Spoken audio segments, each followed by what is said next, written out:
자, 여러분들 이제 드디어 회계원리 이번 학기의 마지막 수업, 대단원을 장식할 마지막 수업입니다. 그래서 오늘 이제 공부할 내용은 수익하고 비용 얘기고요. 그 다음에 혹시 시간이 허락되면 우리 교재의 제일 뒤에 있는 13장 재무제표 분석 얘기를 간단하게 하고 아마 강의를 마치면 될 것 같아요. 그래서 오늘의 초점은 수익 비용이고요. 재무제표 분석은 시간이 허락하면 진행을 하도록 하겠습니다. 자, 그래서 먼저 수익부터 얘기를 한번 해보겠습니다. 수익. 자, 수익이 뭐냐? 영어로는 인컴이에요. 인컴. 얘가 광의의 수익, 넓은 의미의 수익을 의미하는 거고요. 이 수익은 뭐냐면 기업의 어떤 정상적인 영업활동과 관련해서 벌어들이는 경제적 효익의 총유입이에요. 얘가 경제적 효익의 총유입이다라는 거예요. 주의할 거는 유출이 아니라 유입 개념이에요. 수익은 유입이다.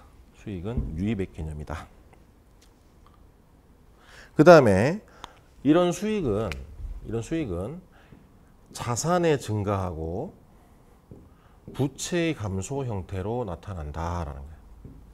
이게 뭔 소리냐? 예를 들어서 우리가 상품을 외상으로 판매했을 경우에 분계를 한번 생각해 볼게요. 그러면 차변에 외상 매출금을 기록을 하죠. 그죠? 외상 매출금을 기록을 하고 대변에 뭘 기록한다? 대변에 매출을 기록한다라는 거죠. 매출.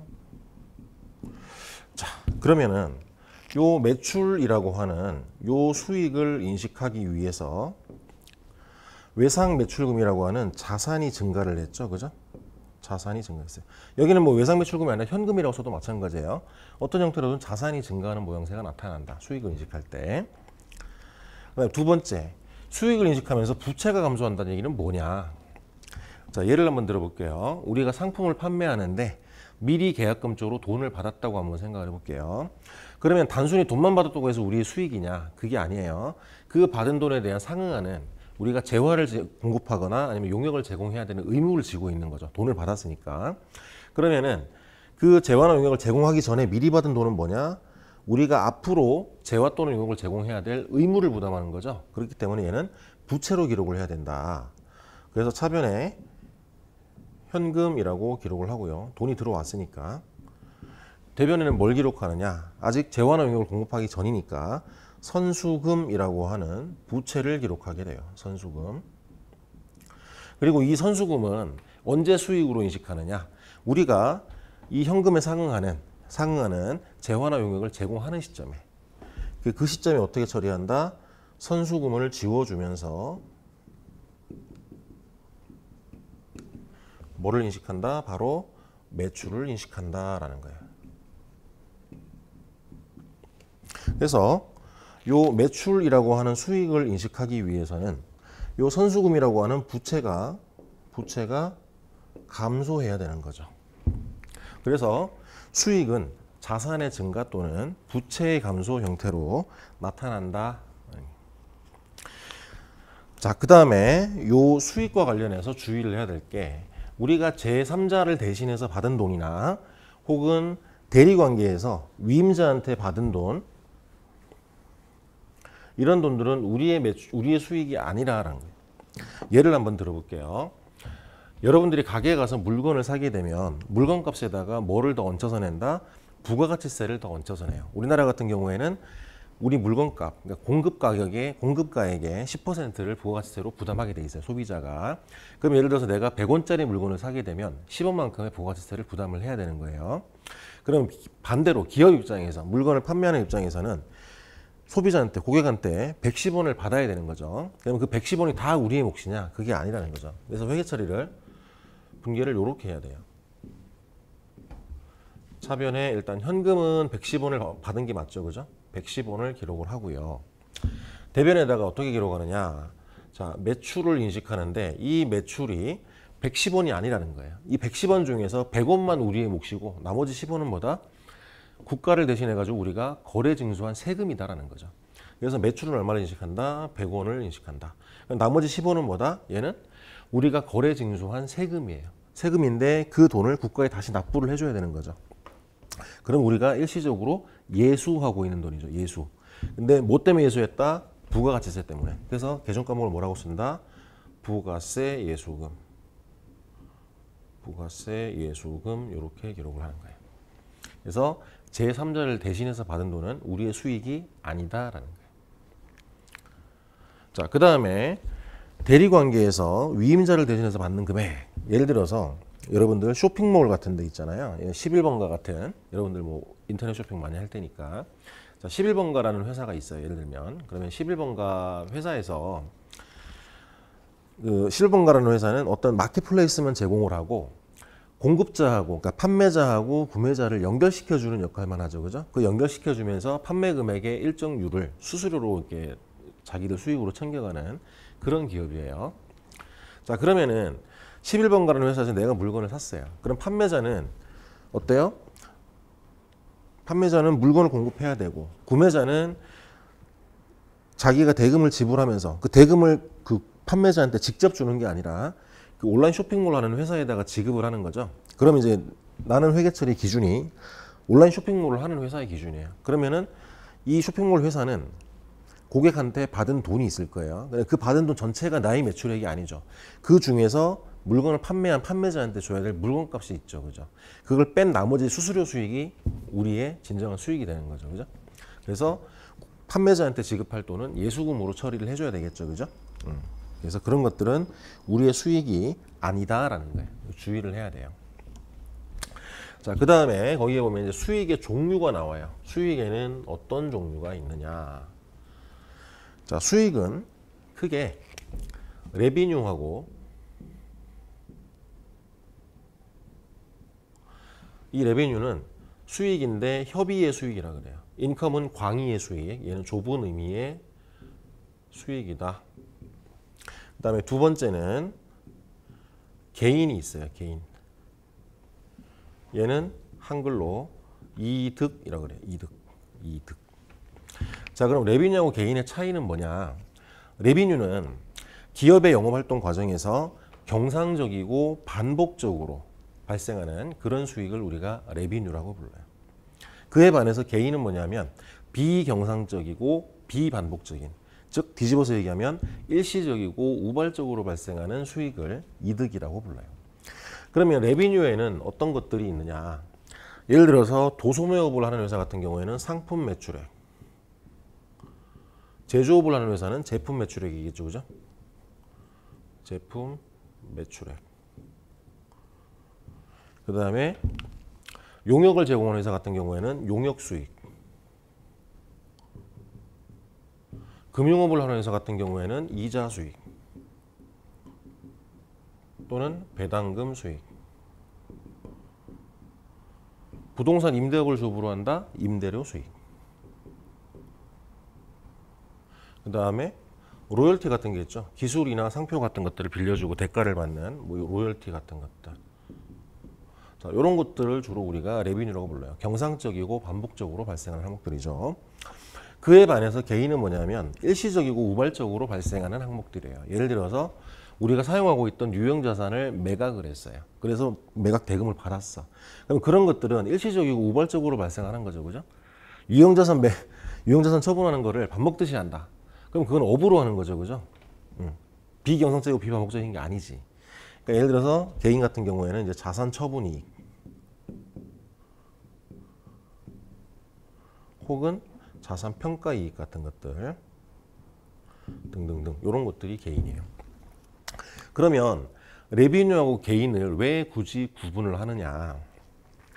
자, 우리가 재무회계의 목적은 회계정보 이용자, 특히 외부 정보 이용자에게 그들의 경제적 의사결정에 유용한 정보를 제공하는 게 주된 목적이고요. 그럼 어떤 정보가 유용한 정보냐라고 했을 때 그 과거의 재무 정보를 기초로 해서 그 회사의 미래 현금 흐름을 예측할 수 있는 정보가 바로 유용한 정보다라는 거예요. 그러면 미래 현금 흐름을 예측하기 위해서는 경상적이고 반복적인 항목하고 그렇지 않은 해석을 구분을 해야 되겠죠. 그죠? 그래서 경상적이고 반복적인 요 항목들만을 대상으로 해서 미래를 예측을 한다라는 거죠. 일시적이고 우발적으로 발생하는 놈들은 빼고요. 그렇기 때문에 레비뉴하고 게인을 구분하는 실익이 있다라는 거예요. 자, 그 다음에 수익은 또 다른 형태로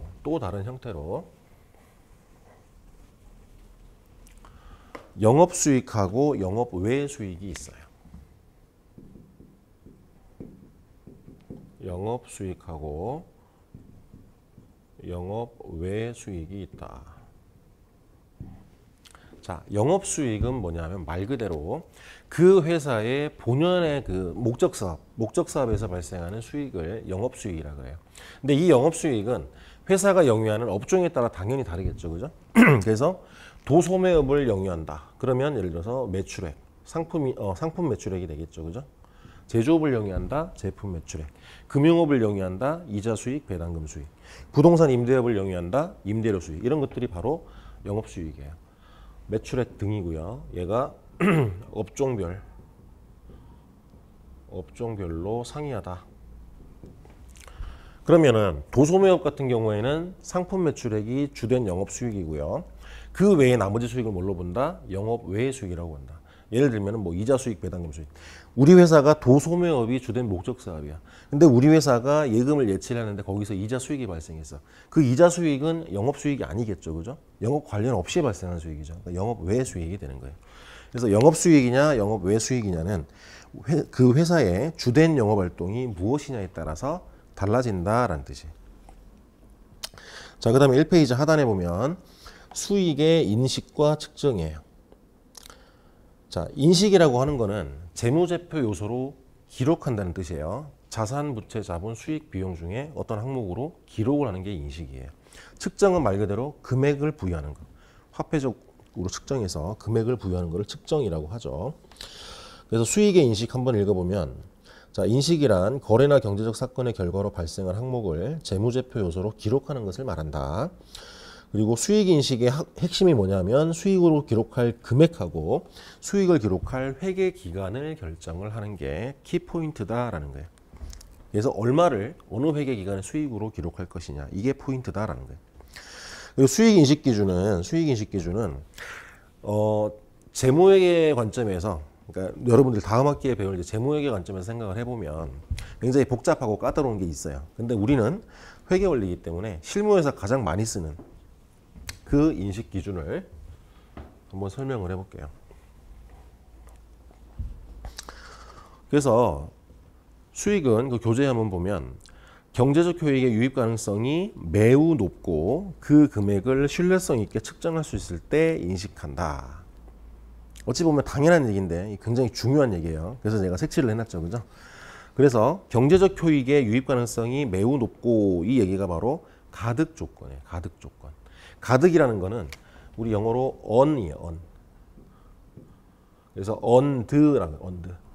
벌어들인. 그걸 가득된이라고 불러요. 한자말로 가득된. 그래서 경제적 효익의 유입 가능성이 높고 그 금액을 신뢰성 있게 측정할 수 있을 때 수익을 인식한다. 혹은 우리가 그 실현 기준이라는 걸 써요. 실현 기준. 그래서 수익은 언제 인식하느냐? 실현되었거나, 그러니까 realized 또는 이미 실현되었거나 혹은 실현 가능할 때 realizable. 여기는 오화예요. 오화고 그 다음에 and 뭐다? 가득되었을 때. oned. 가득되었을 때. 요게 1번, 요게 2번이에요. 자, 수익은 실현되었거나 실현 가능하고 가득되었을 때 인식한다. 요렇게도 얘기를 해요. 요거를 우리가 바로 실현 기준 혹은 실현주의라고 얘기한다. 회계에서 실현주의. 그래서 그 1페이지에 그 3번에 동그라미 3번 한번 읽어보면, 일반적으로 수익은 경제적 효익의 유입 가능성이 매우 높고, 이걸 가득 조건이라고 했어요. 그리고 그 금액을 신뢰성 있게 측정할 수 있을 때, 이게 실현 조건이라고 했어요. 인식한다. 따라서 경제적 효입의 유입 가능성이 불확실한 경우에는 그 불확실성이 해소될 때까지 수익을 인식하지 않는다. 예를 한번 들어볼게요. 우리 회사가 상품을 판매하는 회사예요. 근데 우리 회사는 정책상 상품 판매 후 30일 이내에 반품을 허용해줘요. 그러니까 우리 물건을 사간 고객이 뭐 단순 변심이 됐던 어떤 이유에 의해서 반품을 했을 때 30일 이내에 반품하는 것들은 무조건 받아주는 정책을 취하고 있다라고 가정을 해볼게요. 근데 우리가 100원을 매출했는데 반품 금액이 얼마가 될지를 몰라. 반품 금액이 예를 들어서 70원이 될지 80원이 될지 알 수가 없는 거야. 예측이 불가능하다.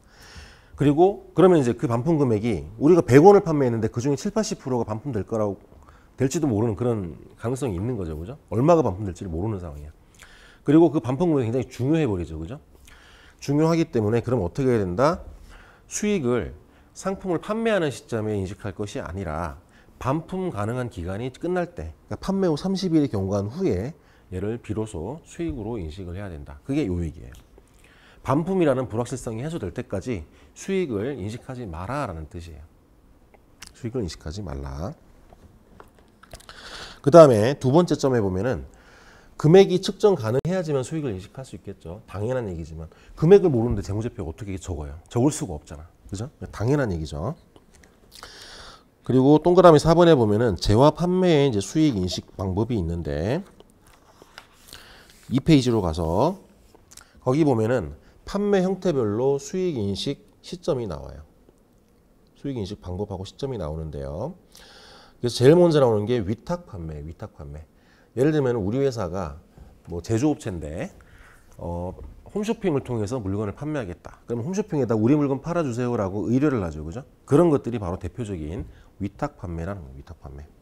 그럼 위탁 판매의 경우에는 수익을 언제 인식하느냐? 우리 회사가 홈쇼핑 회사에다 물건을 보낼 때 인식하나요? 그건 아니죠. 우리 회사가 위탁자한테 물건을 보낼 때, 수탁자한테 물건을 보낼 때는 우리 물건 팔아주세요 해가지고 물리적인 장소만 이동한 것 뿐이죠, 그죠? 실제로 판매가 이루어진 게 아니죠. 그럼 실제 판매는 언제 이루어졌다? 고객이 홈쇼핑을 통해서 물건을 구매하는 시점, 그 시점에 수익이 확정이 된다라는 거죠. 그래서 위탁 판매의 경우에는 우리 물건을 가져간 수탁자가 고객에게 판매하는 시점이 바로 수익 인식 시점이 된다라는 거죠. 그다음에 두 번째는 시용 판매, 시용 판매. 시용 판매는 뭐냐면 말 그대로 우리 물건 한번 써보시고 마음에 들면 구매하시고 아니면은 반품하셔도 됩니다. 이런 식의 판매가 시용 판매. 요즘에 그런 거 가끔씩 하죠, 그죠? 자동차 같은 것들도 판매 촉진을 위해서 그런 조건들을 내거는 거지. 그래서 그 시용 판매의 경우에는 뭐냐면 우리가 고객한테 물건을 일단 보냈어요. 근데 그 보내는 행위 자체가 판매가 이루어진 건 아니죠.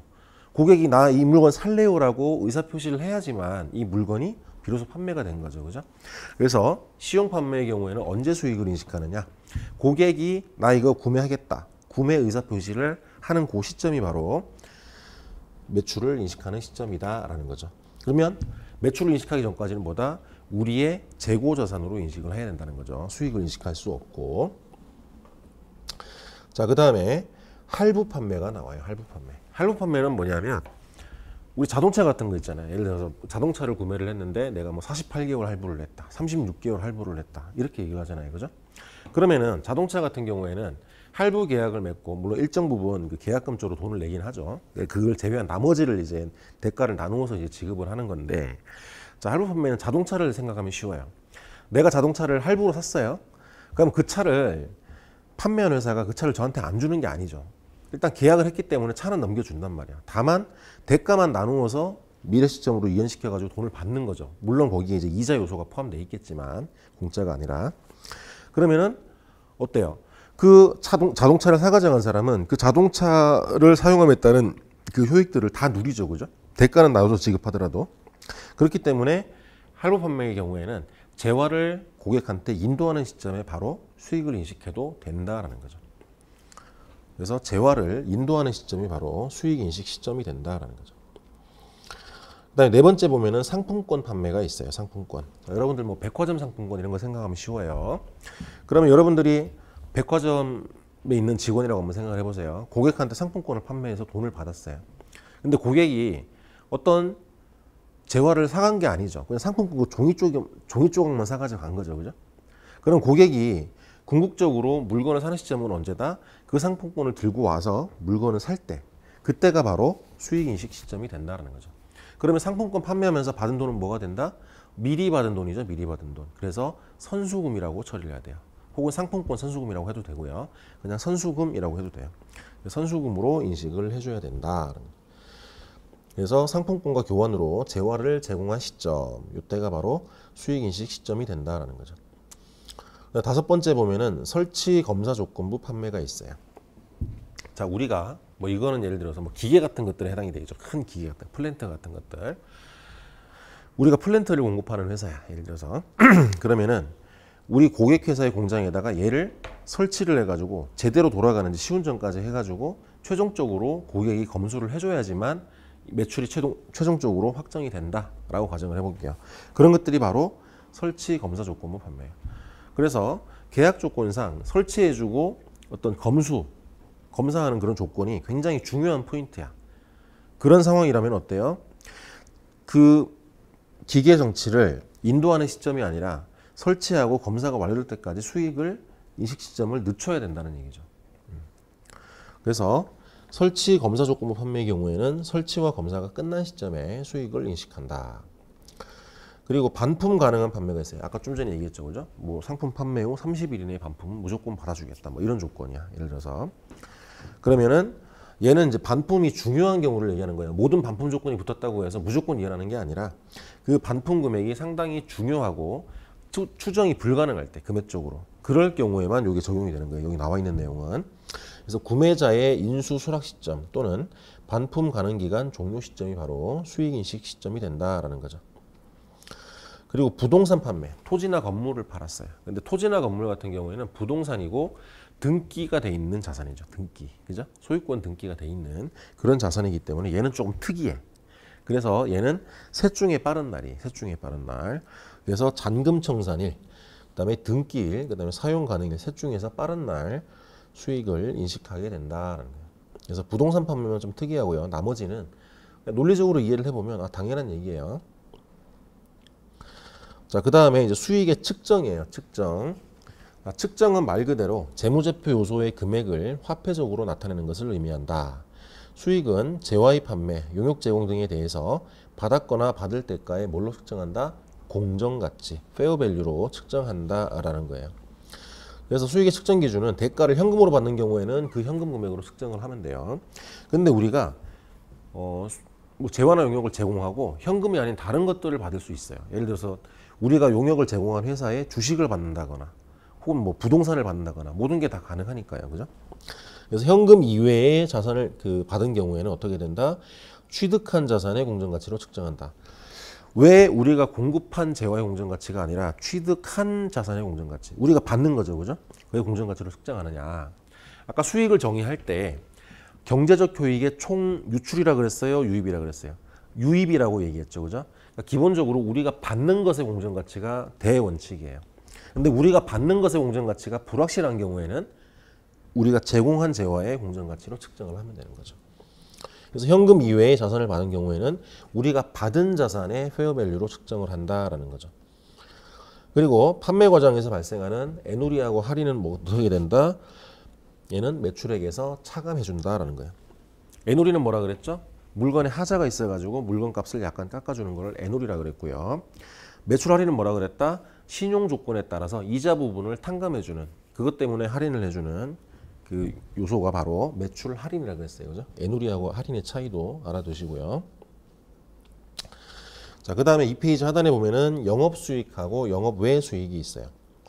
영업수익은 뭐냐? 주된 영업활동을 통해서 발생하는 수익으로서 주된 수입원인 매출을 의미한다라는 거예요. 그래서 이번에 보면은 순매출액이 나와 있는데 순매출액은 총 매출액에서 매출 환입 및 애누리 매출 환입은 반품을 얘기하는 거예요. 우리가 물건을 판매했는데 고객이 어떤 사유에 의해서 우리 물건을 사간 물건을 반품을 하는 거, 요거를 매출 환입이라고 얘기하고요. 그다음에 매출 애누리 이런 것들을 빼준다. 그리고 매출 할인도 빼준다라는 얘기죠. 그래서 영업수익은 아까 얘기했듯이 회사의 업종별로 상이하다고 얘기했어요. 그래서 상품 매매업을 영위하는 회사 같은 경우에는 상품 매출액이 영업수익이 될 것이고, 제조업은 제품 매출액, 금융업은 이자 수익, 배당 수익. 부동산 임대업은 임대료 수익. 이렇게 되겠죠. 그죠? 그래서 3페이지에 가보면은 예제가 하나 있어요. 다음 거래를 토대로 순매출액을 계산하여라 라고 되어 있어요. 그래서 누리기업의 상품 80개, 개당 10,000원에 외상으로 판매했다. 그죠? 그러면은 자, 첫 번째 점에서 총 매출액은 어떻게 된다? 일단 80 곱하기 개당 10,000원이었죠. 그죠? 여기가 그래서 80만 원이 일단 돼. 근데 그 밑에 점에 봤더니 판매한 상품 중에서 5개가 반품이 됐대. 그러면 5개 곱하기 개당 10,000원이었죠. 그죠? 얘는 빼줘야 되는 거죠. 반품이 됐으니까. 그래서 5만 원만큼 빼주고, 그 다음에 세 번째 점에 보면은 판매한 상품에 경미한 하자가 있어서 판매 금액 중에서 3만 원을 깎아줬대요. 그러니까 이 3만 원은 뭐다? 매출 애누리죠. 그죠? 매출 애누리니까 매출액에서 빼준다. 그렇죠? 여기는 총 매출액, 여기는 매출 환입, 그리고 얘는 매출 애누리. 그죠? 그 다음에 네 번째 점에 보면은 외상 매출금 전액을 조기에 현금으로 회수하면서 2만 원을 할인해 줬다. 얘는 뭐다? 매출 할인이다. 매출 할인. 금액은 2만 원, 마이너스 2만 원. 그래서 우리가 구하고자 하는 순 매출액. 순 매출액은 10만 원이니까 70만 원이죠. 그죠? 70만 원이 바로 우리의 순 매출액이다라는 거예요. 자, 그다음에 3페이지에 영업 외 수익이에요. 자, 영업 외 수익은 말 그대로 주된 영업 활동 외의 활동에서 비경상적이고 비반복적으로 발생하는 수익하고 이득이다라는 거예요. 그래서 영업 외 수익의 종류는 얘도 회사의 업종별로 틀리겠죠. 그죠? 만약에 금융업을 영위하는 회사 같으면은 이자 수익이나 배당금 수익이 영업 수익이었을 거예요. 근데 우리는 회계를 내서 기본적으로는 그 상품 매매업을 하는 영위하는 회사를 기본으로 하기 때문에 여기에서는 이자, 배당, 임대 이런 것들을 다 영업 외 수익으로 분류를 했다라는 거예요. 그래서 내용은 뭐 다 읽어보면 될 것 같고요. 쭉. 그래서 뭐 이자 수익이 뭐고, 배당금 수익이 뭐고, 임대료 수익이 뭐고, 그 다음에 단기매매증권 처분이익, 매도가능증권 처분이익, 뭐 단기매매증권 평가이익 이런 것들이 있죠. 자, 그래서 3페이지고 하단에 보면 예제가 또 하나 있어요. 그죠? 다음 거래를 분기하라라고 되어 있어요. 단기 시세 차익을 얻을 목적으로 보유하고 있던 A기업 주식 중 100주를 1주당 8,000원에 처분하고 대금은 현금으로 받았다라고 되어 있어요. 자, 분기 연습을 한번 해보면 100주를 주당 8,000원에, 그러면 현금을 얼마 받은 거다? 80만 원 받은 거죠. 그죠?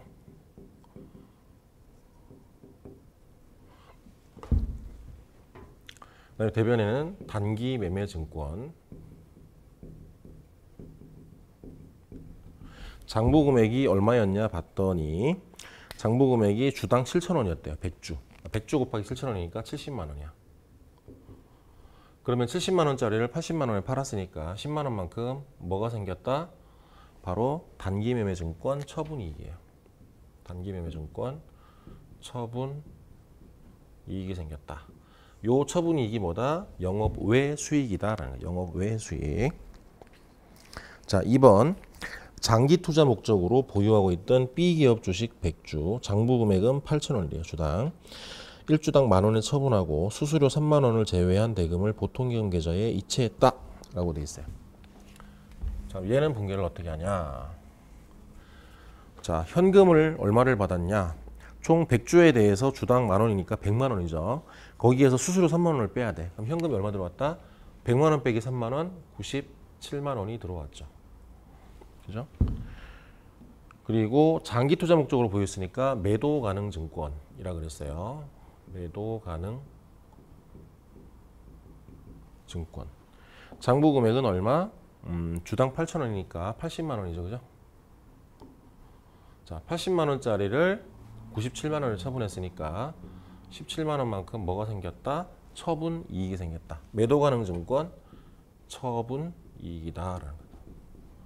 그래서 요 매도 가능 증권 처분 이익도 영업 외 수익이다라는 거죠. 영업 외 수익. 자, 4페이지에 가보면 7번 동그라미 7번에 이제 외환 차익 나오죠. 외환 차익. 자, 외환 차익은 뭐냐면 회사가 보유하고 있는 외화 자산. 얘는 주로 정확히 얘기하면 화폐성 외화 자산, 화폐성.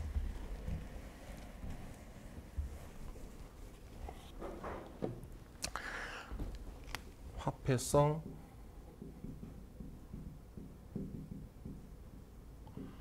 외화 자산 부채.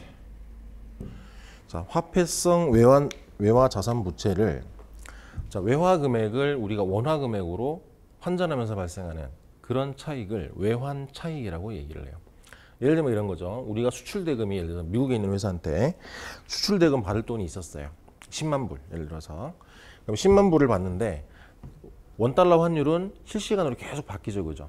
그래서 실제 우리 장부에 달고 있는 외상 매출금하고 실제로 우리가 받은 돈하고 차이는 왜 발생하느냐? 환율 변동 때문에 발생한 거죠. 그죠? 그래서 대금을 회수할 때 외환 차익 이렇게 처리하는 거예요. 혹은 손실이 발생해서 외환 차손 이렇게 처리하는 거고요. 근데 지금은 영업의 수익을 보고 있기 때문에 외환 차익 이렇게 얘기를 하면 돼요. 8번에 보면 외화 환산이익이에요. 얘는 뭐냐면 우리 결산 기말 현재 화폐성 외화 자산 부채가 있는데 아직 외화 금액이 결제가 안 이루어진 거야. 우리가 아직 보유하고 있는 상태야. 이 보유하고 있는 상태에서 이제 환율이 변동하면서 우리가 결산일을 맞았을 때 그럼 어떻게 한다? 그 화폐성 외화 자산 부채 금액을 원화 금액으로 표시를 해줘야 되잖아요. 재무제표를 작성하기 위해서는 재무제표는 원화 기준으로 작성하니까 달러 기준으로 쓸 수가 없잖아. 원화하고 달러를 혼용해서 쓸 수가 없으니까 예를 들어서 외화 금액을 원화 금액으로 환산을 해줘야 됩니다. 환산을. 그 과정에서 발생하는 이익을 외화 환산 이익이라고 불러요. 외화 환산 이익. 여기는 주로 이제 계정 과목이 어떤 의미인지만 정확히 이해하면 돼요. 그리고 어떤 경우에 어떤 계정 과목을 쓰는지 그것만. 자, 동그라미 9번에 투자자산 처분이익이에요. 요건 아까 봤던 뭐 그 매도가능증권 처분이익이나 이런 것들도 다 해당되는 얘기예요. 그래서 중간에 예제가 하나 있죠, 그죠? 다음 거래를 분기하여라 돼 있어요. 1번에 외화 외상 매출금 1000달러. 판매 당시에는 환율이 달러당 1000원이었어요.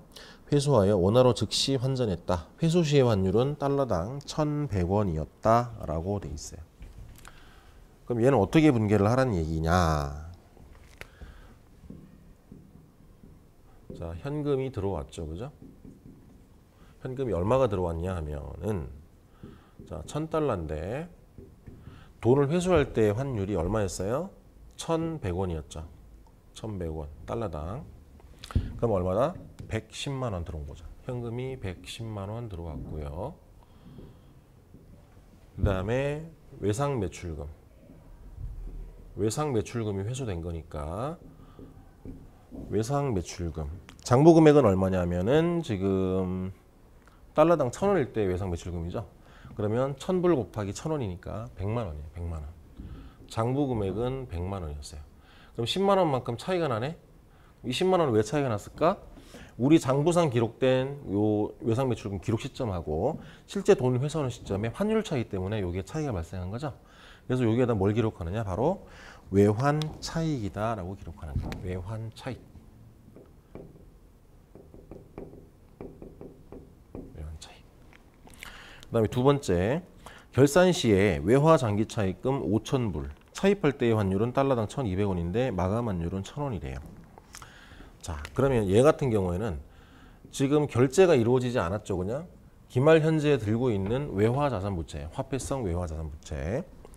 자, 그러면 지금 장기 차익금을 얼마로 기록해야 되냐 하면 기말 환율인 1,000원으로 기록을 해야 돼요. 달러당 1,000원. 5,000불에 대해서 1,000원이니까 500만 원으로 기록을 하라는 얘기예요. 장기 차익금을.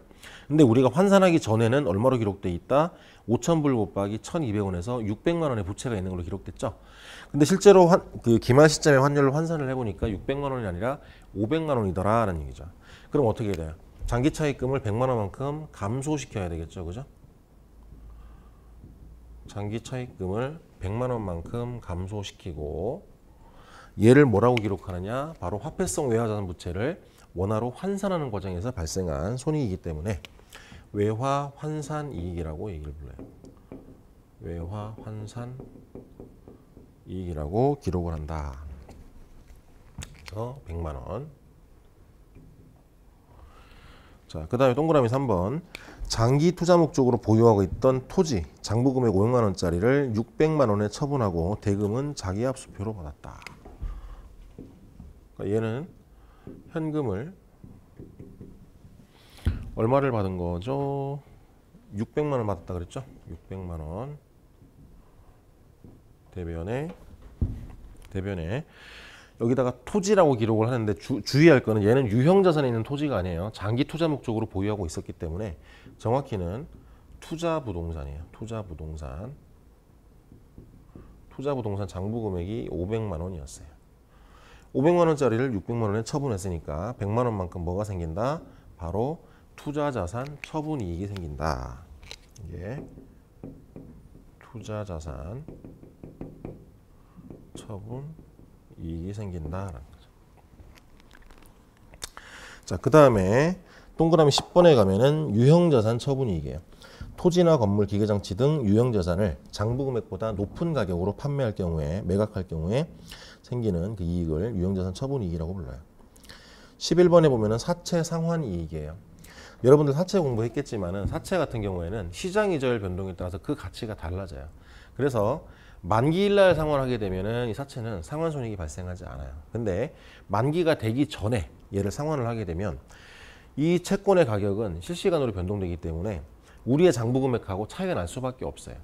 그래서 우리가 갚을 돈이 장부금액보다 적었다. 장부에는 우리가 지금 100만 원 갚아야 되는 걸로 돼 있는데 실제 채권 상환할 때 드는 돈은 예를 들어서 90만 원밖에 안 들었다. 그러면 그 차이 10만 원만큼 뭐가 생긴다? 사채를 상환함에 따른 이익이 생긴다. 그 부분을 사채 상환이익이라고 부른다라는 거예요. 12번에 자산 수중이익이 있어. 자산 수중이익. 주주나 임원, 종업원, 기타 제3자 등으로부터 무상으로 자산을 수령하는 경우에는 뭘 기록한다? 자산 수증 이익이라고 기록을 한다라는 거예요. 또 중간에 예제가 있죠, 그죠? 자, 영업용 건물 취득 금액은 100만 원인데 얘를 700만 원에 처분하고 대금은 현금으로 받았다. 단 건물에 대한 감가상각 누계 개정 잔액은 400만 원 남아 있다라는 거예요. 자, 얘는 분개를 어떻게 하느냐? 자, 일단 현금은 700만 원 받았어요, 그죠? 자변에 현금 700만 원. 근데 건물을 처분했죠. 건물, 그죠? 영업용 건물이니까 유형자산이야. 그러니까 건물인데 건물의 취득 금액이 아까 얼마였다? 1000만 원이었다. 근데 이 건물과 관련해서 딸려있던 감가상각 누계액이 있죠, 그죠? 감가상각 누계액. 감가상각 누계액이 얼마였다? 바로 400만 원이었다. 그래서 취득원가 1000만 원, 감가상각 누계 400만 원이니까 장부 금액은 1000만 빼기 400만에서 600만 원이에요. 그죠? 600만 원짜리를 700만 원에 처분을 했으니까 100만 원만큼 뭐가 생긴다? 처분 이익이 생긴다라는 거죠. 요때 요 기록하는 과목이 바로 유형자산 처분 이익이에요. 유형자산 처분 이익이다라는 거죠. 자, 두 번째. 만기가 1년 남은 사채 1000만 원을 900만 원의 현금으로 상환하다라고 돼 있어요. 단 사채 할인 발행 차금 개정 잔액은 60만 원이 있었다라는 거예요. 자, 사채 상환의 회계 처리죠, 그죠? 자, 사채를 상환했으니까 사채의 원금이 감소를 하게 되겠죠. 사채를 없애주는데 금액은 얼마? 1000만 원. 그리고 이 사채에 딸려 있던 사채 할인 발행 차금. 사채 할인 발행 차금 얘가 얼마냐면은 60만 원이었죠. 60만 원. 그리고 얘를 현금으로 갚았어요. 현금을 갚았는데 얼마를 갚았느냐? 900만 원 갚았어요. 900만 원.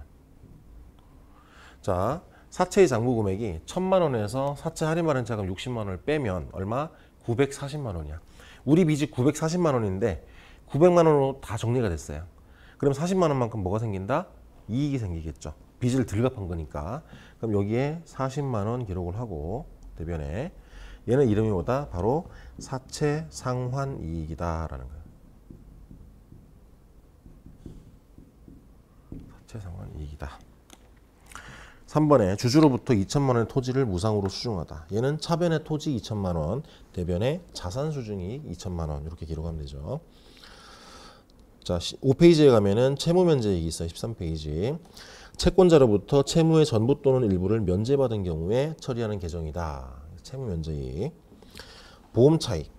보험에 가입된 자산에 화재 등 보험사고가 발생한 경우에 보험회사로부터 받은 보험금하고 소실된 자산의 장부금액의 차이를 뭘로 인식한다? 보험 차익이라고 한다. 15번의 자비이익이에요. 위에 1번에서 14번까지 해당 항목이 없는 경우, 그런 경우에 이제 자비이익 처리하는 거예요. 구체적으로 항목이 밝혀지지 않거나 중요하지 않은 경우, 이때는 자비이익으로 처리한다라는 거죠. 자, 그 다음에 6페이지에 가면은 이제 비용의 회계 처리예요. 비용. 자, 아까 수익은 회사가 정상 영업 활동에서 발생하는 경제적 효익의 총 유입액을 수익이라고 얘기했어요. 그러니까 비용은 뭐냐면 간단하게 얘기하면 수익을 창출하기 위해서 희생된 자원의 경제적 가치를 바로 비용이라고 얘기를 해요. 비용. 그래서 한번 읽어보면 6페이지 상단에 기업 경영 활동과 관련하여 재화의 판매나 용역의 제공 등에 따라 발생하는 소비와 지출을 의미한다라는 거예요. 다른 표현으로는 미래 경제적 효익의 희생이라고도 표현을 해요. 그래서 비용은 아까 수익은 자산의 증가나 부채의 감소로 나타난다 그랬죠. 비용은 반대로 자산의 감소나 부채의 증가로 발생을 한다. 그래서 비용도 수익하고 마찬가지로 영업비용하고 영업외 비용으로 구분이 돼요. 그래서 영업비용은 대표적으로 매출 원가가 있고요. 두 번째는 판매관리비가 있어요. 판매비와 관리비. 자, 판매비와 관리비는 예를 들어서 기업이 상품 매매업을 하는 영위하는 기업이라 하더라도 그 모든 그 판매 활동을, 판매 관리 활동을 누가 해요? 사람이 하고. 그 다음에 예를 들어서 고객이 물건을 구매하면 배송을 할 필요도 있고요. 그죠? 그 다음에 기업이 정상적으로 영업 활동을 하려면은 예를 들어서 뭐 건물에 대해서 화재 보험도 들어야 되고, 그죠? 뭐 여러 가지 판매 관리 필수적으로 영업 활동에 수반되는 그런 비용들이 발생을 할 거예요. 그런 것들을 우리가 판매 관리비라고 부른다라는 거죠. 그래서 판매 관리비에는 어떤 종류가 있느냐? 거기 보면은 급여, 퇴직급여, 복리후생비, 요거는 다 인건비죠, 그죠? 인건비고, 그다음에 임차료, 예를 들어서 건물 같은 거, 아니면 시설 같은 거, 임차료 빌려서 쓸 때. 빌린 대가, 그다음에 접대비, 감가 상각비, 무형자산 상각비, 세금과 공과, 광고 선전비, 대손상각비, 연구비, 경상개발비 이런 것들이 다 판매관리비다라는 거죠. 그다음에 영업 외 비용을 보면은 거기 이자 비용, 기타의 대손상각비, 단기매매증권 평가손실, 단기매매증권 처분손실 뭐 이런 것들이 쭉 있어요. 그래서 여러분들은 판매관리비하고 영업외 비용을 구분을 하는 그 연습을 좀 하셔야 돼요. 영업수익하고 영업외 수익 구분하는 건 상대적으로 쉬운데 판매관리비하고 영업외 비용을 구분하는 거는 다소 헷갈릴 수가 있으니까 유념해서 보시기 바래요. 자, 그 다음에 그 표 밑에 보면은 손익계산서의 이익 구성이 나오는데, 자, 우리 손익계산서 양식을 다시 한번 생각을 해보면 손익계산서는 이렇게 생겼어요. 모양새가. 제일 상단에 매출액이 나와요. 매출액. 그 다음에 나오는 게 매출 원가야. 그래서 매출액에서 매출 원가를 빼면 매출 총이익이 나오고요. 매출 총이익을 우리 영어로 그로스 마진이라고 불러요. 그로스 마진. 그 다음에 매출 총이익에서 판매 관리비를 빼면 판매비와 관리비 비를 빼면 뭐가 나온다? 바로 영업이익이 나온다. 그리고 영업이익에서 영업외 수익을 더하고 그 다음에 영업외 비용을 빼면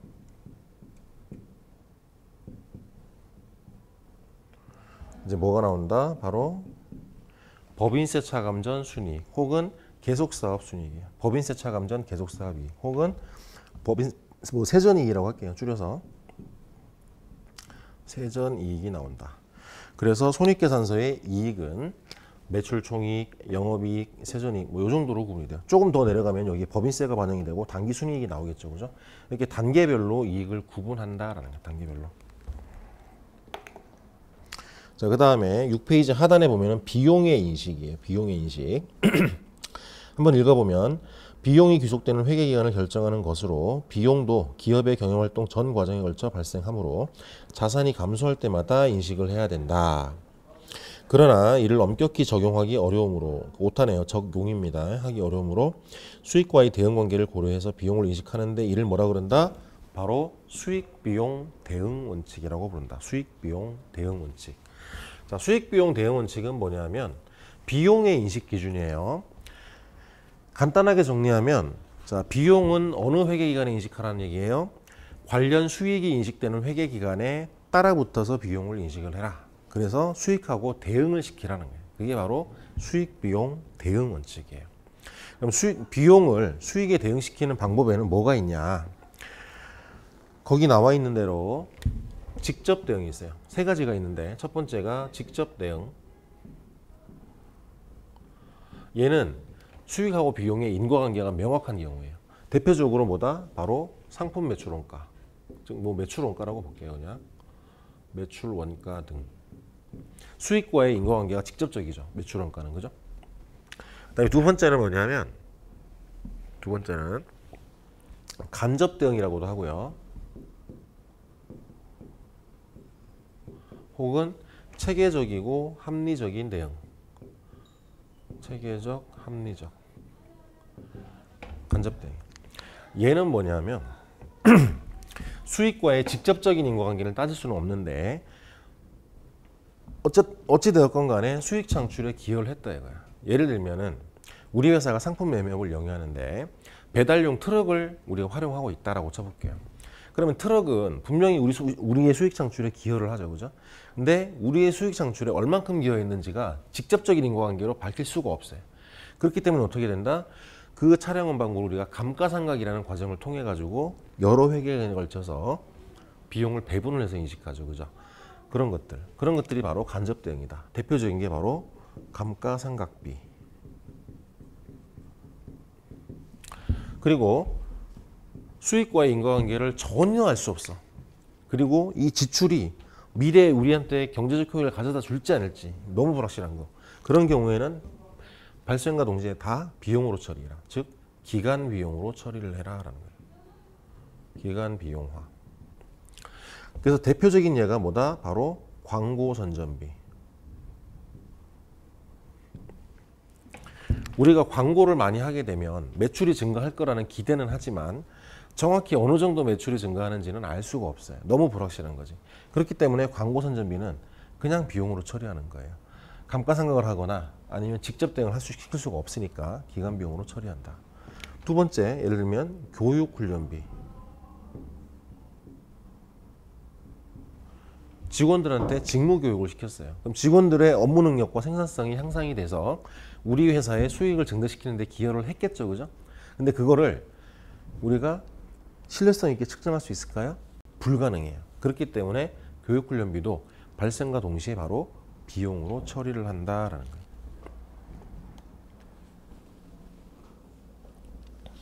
자, 7페이지로 가서 영업비용하고 영업외 비용이 있어요. 그래서 영업비용 중에서 매출원가가 있는데 매출원가는 여러분들 뭐 공식 다 기억나죠, 그죠? 까먹었나요? 자, 연습 한번 해보면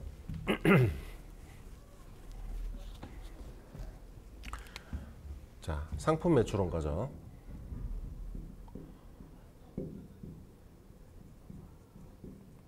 상품 매출원가는 기초 상품 재고액, 기초 재고액에다가 더하기 단기 상품 매입액, 단기 매입액을 더하고 여기서 뭘 뺀다? 기말 재고액을 뺀다. 이때 이 매입액은 순 매입액이에요. 얘가 순 매입액이다. 순 매입액이라는 의미는 뭐냐면 총 매입액에서 매입 환출 우리가 반품한 거 매입 환출, 그다음에 매입 애누리, 매입 할인 이런 것들을 다 뺀 거를 얘기해요. 그리고 우리가 매입하면서 발생한 운반비, 우리가 부담한 운반비가 있다. 그러면 그 운반비는 더해주고, 그게 다 합치면 바로 순매입액이다라는 거예요. 순매입액. 그래서 그 예제를 한번 보면은 상품 매출 원가를 구해보라 그랬죠. 그러면은 기초상품 재고 여기다 한번 넣어볼게요. 기초상품 재고액은 얼마? 20만 원 더하기 단기 매입액은 아까 순매입액이라 그랬어요. 그래서 총 매입액은 지금 60만 원이야. 60만 원. 근데 봤더니 매입 애누리가 있네. 2만 원. 그죠? 그 다음에 매입 환출도 있네요. 5만 원. 그 다음에 매입 할인도 있어요. 1만 원. 그 다음에 나머지는 매출 관련된 자료죠. 그죠? 그래서 요게 순매입액이고요. 빼기 뭐다? 기말 재고액. 기말 재고액이 얼마? 10만 원이네요. 그죠? 10만 원. 그래서 얘를 계산하면 매출 원가가 나온다라는 거죠. 자, 그 다음에 영업비용 중에 두 번째 판매관리비. 말 그대로 판매관리 활동. 우리 수익 창출에 뭔가 기여하는 판매관리 활동에 관련해서 발생하는 비용을 얘기한다는 거죠. 그래서 대표적인 게 급여, 그 다음에 퇴직급여, 복리후생비 이런 것들이 있어요.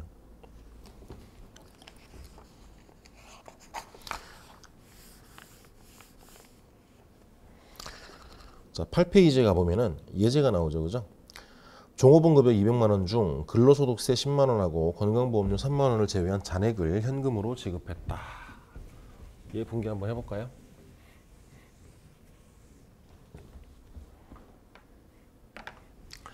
자, 일단 차변에 급여 써야 되겠죠.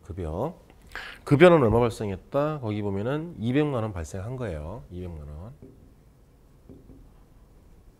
근데 대변에 종업원한테 직접 현금으로 지급한 건 얼마다? 세금하고 건강보험료를 제외한 나머지 금액 얼마? 13만 원을 빼야 되니까 187만 원이죠. 그죠? 187만 원을 종업원한테 지급하고요. 그 다음에 소득세하고 건강보험료 얘는 어떻게 된다? 예수금이다 라는 거죠. 예수금. 뭐 세부적으로 소득세 예수금, 건강보험료 예수금 이렇게 써도 되고요. 그냥 한 통으로 예수금 이렇게 써도 돼요. 예수금이 바로 13만 원이다. 이렇게 처리를 하면 돼요. 그 다음에 동그라미 2번 결산일 현재 퇴직급여 충당부채 얼마? 100만 원을 설정했다. 얘는 뭐냐면 미래에 퇴직할 직원에 대해서 미리 우리가 부채를 설정해 놓은 거야. 장래에 발생할 퇴직금 지급 의무를 미리 땡겨서, 그래서 차변에 퇴직급여 얼마? 100만 원. 대변에 퇴직급여 충당부채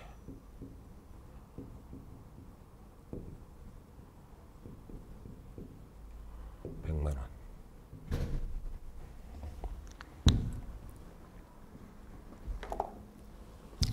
자, 그 다음에 동그라미 4번에 보면 임차료 있어요. 임차료. 예를 들어서 토지, 건물, 기계장치 등을 타인으로부터 빌려서 쓸 때 그 사용료죠. 사용료를 임차료라고 불러요. 임차료의 반대는 뭐다? 임대료. 5번에 접대비. 업무하고 관련해서 거래처에 지출한 금액. 그래서 거래처에 식사를 제공했다. 거래처에 선물을 제공했다. 이런 것들. 접대비죠. 6번에 감가상각비. 그 다음에 7번에 무형자산상각비. 8번에 뭐 세금과 공과 이런 것들이 있어요. 중간에 예제는 여러분들이 한번 해보시고요.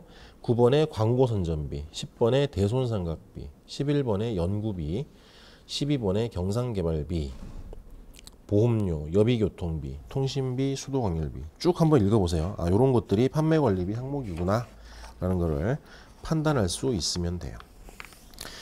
이제 10페이지에 가서 거기에 이제 영업이익이 나오죠. 영업이익.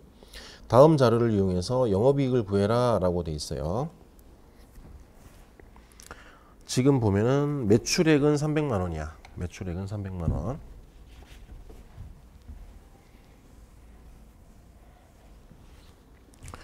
자, 매출액이 일단 300만 원 주어져 있고요. 여기에서 뭘 뺀다? 매출 원가를 뺀다. 매출 원가 봤더니 기초상품 재고액이 20만 원. 단기 매입액이 얼마? 100만 원. 빼기 기말 재고액이 얼마? 10만 원. 여기까지 구한 게 매출 총 이익이죠. 그죠? 여기에서 뭘 빼준다? 판매 관리비를 빼준다. 판매 관리비 해당되는 거 뭐? 바로 급여. 얼마? 30만 원. 그 다음에 임차료 5만 원. 그 다음에 이자 비용은 영업 외 비용이었어요. 보험료 6만 원, 마이너스 6만 원. 그 다음에 감가상각비 5만 원. 그 다음에 세금과 원가 얼마? 3만 원.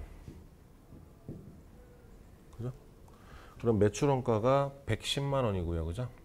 그럼 190만 원에서 41만, 46만, 49만. 49만. 그죠? 여기가 190만 원에서 490만 원 빼니까 141만 원이네요. 그죠? 그래서 영업이익이 141만 원이다 하는 거죠. 자, 10번의 영업 외 비용. 얘는 기업의 정상 영업 활동하고 무관한 비용을 얘기한다. 그래서 뭐 이자 비용이라든지 뭐 자산의 처분 손실이라든지 평가 손실이라든지 그다음에 재고 자산 감모 손실 중에서 비정상 감모 손실을 영업 외 비용으로 처리한다. 정상 감모 손실은 어떻게 한다 그랬죠? 매출 원가에 더해 준다 그랬죠. 그죠? 기억나야 돼. 자, 그다음에 기타의 대손상각비, 그다음에 기부금. 그죠? 요런 것들. 유형자산 처분 손실, 외환차손, 외화 환산 손실, 뭐 투자자산 처분 손실 뭐 쭉 이렇게 있어요. 자, 그다음에 11페이지에 보면은 거기 예제가 있는데 예제는 여러분들이 한번 해보세요. 거기에 영업이익에서 출발해가지고 영업외 수익을 더하고 영업외 비용을 빼면 되니까 한번 해보시고요. 그 다음에 법인세 회계 처리가 있어요. 법인세 회계 처리.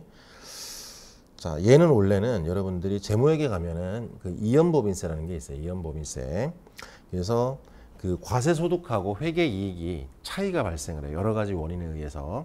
예를 들어서 손익 귀속 시기도 다르고 혹은 자산 부채의 평가 기준이 달라요. 예를 들어서 기업회계에서는 지금 IFRS를 적용하고 있기 때문에 자산 부채에 대해서 공정가치 평가를 거의 뭐 의무화하고 있죠. 근데 세법은 법인세법은 그런 공정가치 평가를 임의평가 증 임의평가감으로 봐서 인정을 안 해요. 법률에 정해진 거 외에 평가하는 것들은 인정을 안 해줘요. 그러니까 역사적 원가주의를 채택을 하고 있죠. 차이가 있죠. 회계하고. 그죠?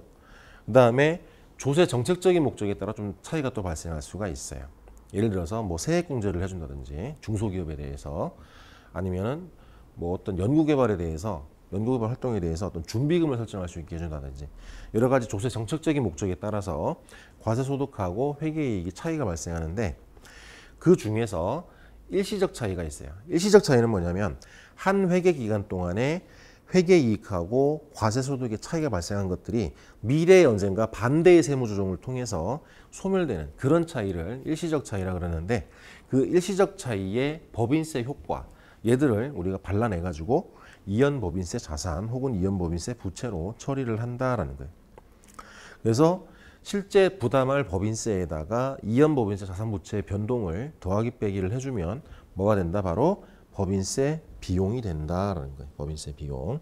그래서 법인세 회계의 자세한 내용은 여러분들 중급회계 가서 공부를 하면 되니까 지금은 신경 안 써도 됩니다. 아, 이런 게 있구나라는 것만 이해를 해주면 되겠어요.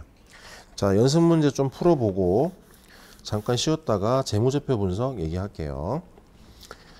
자, 다음 페이지입니다. 교재 지금 어디를 보냐면은 출력물이죠.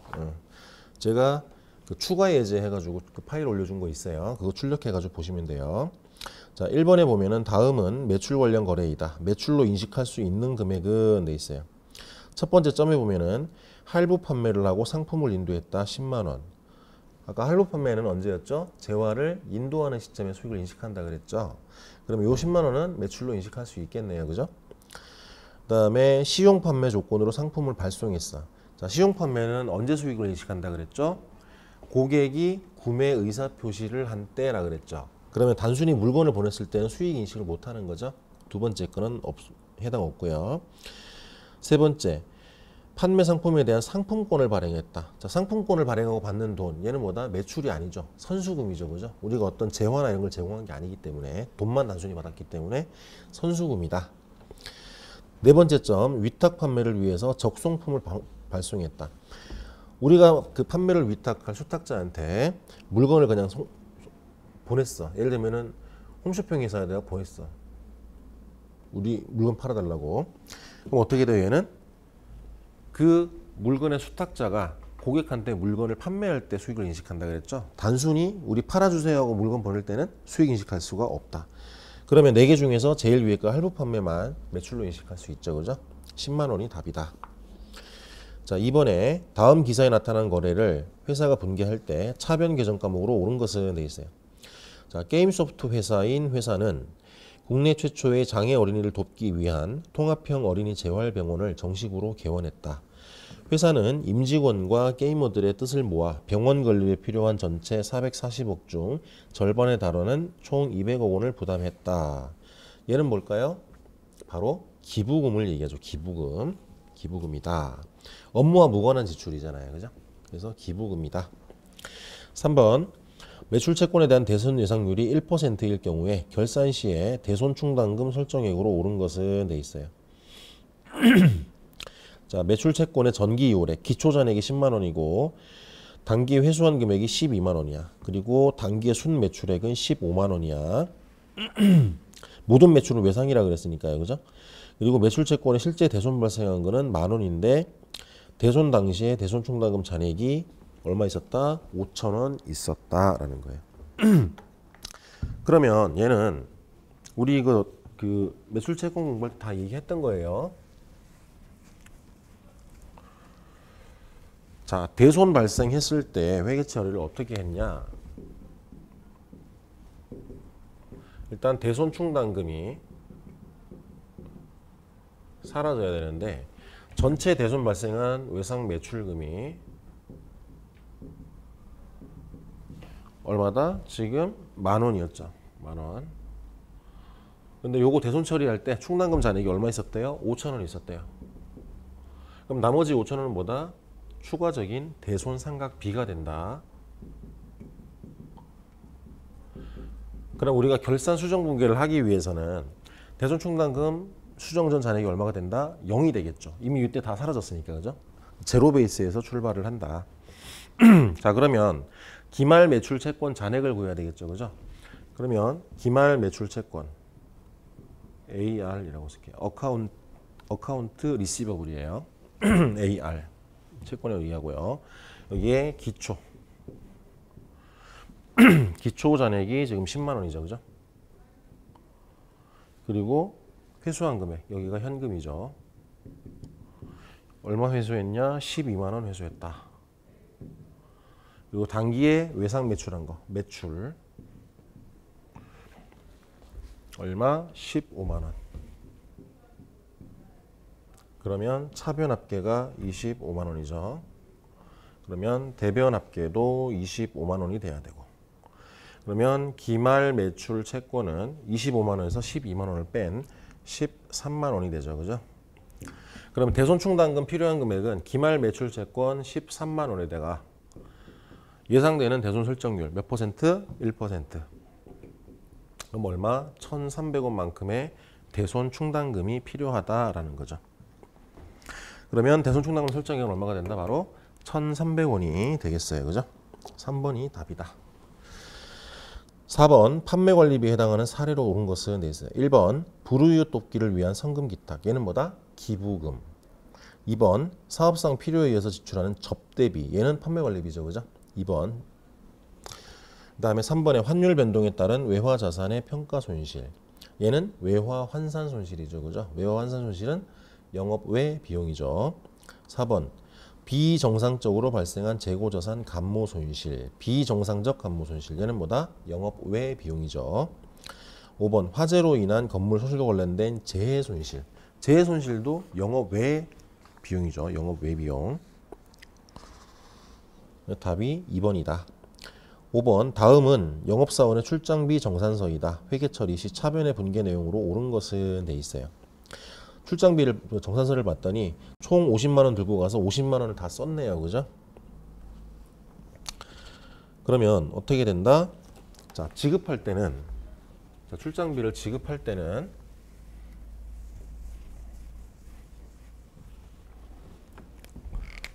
차변에 가지급금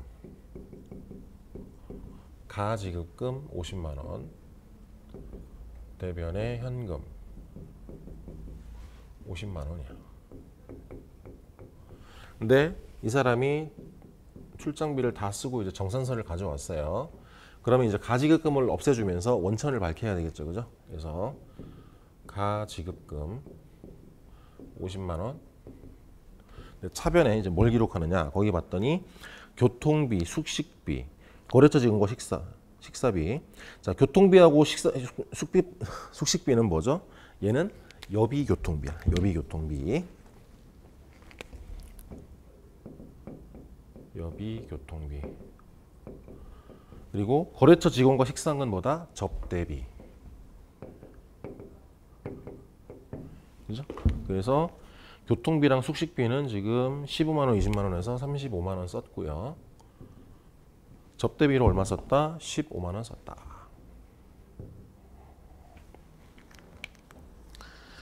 그러면 분계가 어떤 거다? 4번이 맞겠네요. 그죠? 4번이 답이다. 6번 다음은 2014년 말 현재 보유한 증권에 대한 자료이다. 영업외 비용 금액으로 옳은 것은 돼 있어요. 자, A 주식하고 B 주식이 있는데 A 주식은 단기매매 증권이고 B 주식은 매도 가능 증권이래요.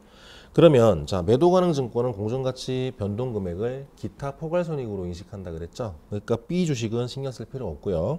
A 주식에 대해서만 지금 취득원가가 주당 1,500원인데 결산 시의 공정가치는 1,200원이야. 그럼 300원만큼 어떻게 됐다? 평가 손실이 발생했죠. 단기매매 증권. 근데 2,000주에 대해서 300원이니까 얼마? 60만 원. 60만 원만큼 평가 손실. 4번이 답이 되겠네요. 그죠? 자, 여기 예제 풀어봤고요. 잠시 쉬었다가 재무제표 분석 얘기하고 수업을 마치도록 하겠습니다.